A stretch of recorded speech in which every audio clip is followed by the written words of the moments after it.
অষ্টম শ্রেণীর শিক্ষার্থীদের জন্য একটি দুর্দান্ত সংবাদ।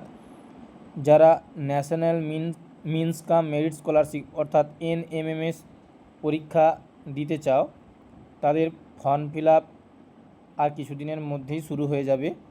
অবশ্যই তোমরা অফিসিয়াল পেজে তোমরা অবশ্যই লক্ষ্য করবে।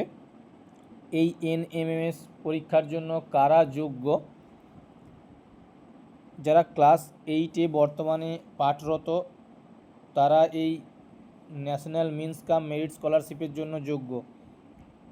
তার সঙ্গে তাদের ক্লাস 7-এ অ্যানুয়াল এক্সামে অবশ্যই 55% নম্বর সহ পাস করে থাকতে হবে, যেটা SC/ST স্টুডেন্টদের ক্ষেত্রে 50% রয়েছে।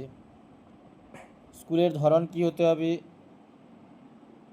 Government aided or local body school যেগুলো, সেগুলো এসব ক্ষেত্রে যোগ্য।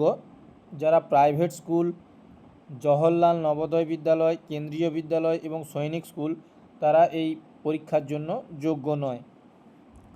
এর সঙ্গে আরও রয়েছে যে অ্যানুয়াল ফ্যামিলি ইনকামটা 3,50,000-এর বেশি হওয়া চলবে না। অ্যানুয়াল ফ্যামিলি ইনকামটা 3,50,000-এর বেশি হওয়া চলবে না।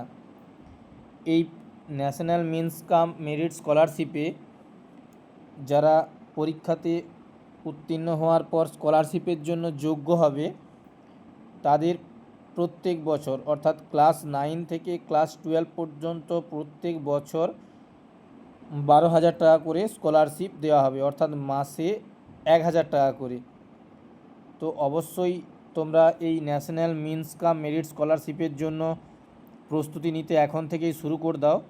তোমাদের মেন্টাল এবিলিটি টেস্ট এবং স্যাট এই দুটো 90 নাম্বার করে, ম্যাট এবং স্যাট এই দুটো 90 নাম্বার করে পরীক্ষা হবে এবং সম্পূর্ণটাই MCQ পরীক্ষা হবে। তাই তোমরা আগে থেকেই প্রস্তুতি শুরু করে দাও যে স্কলারশিপটাকে তোমাদেরকে ক্র্যাক করতেই হবে। তো অবশ্যই সকলে ভালো থেকো। এ পর্যন্তই, টাটা।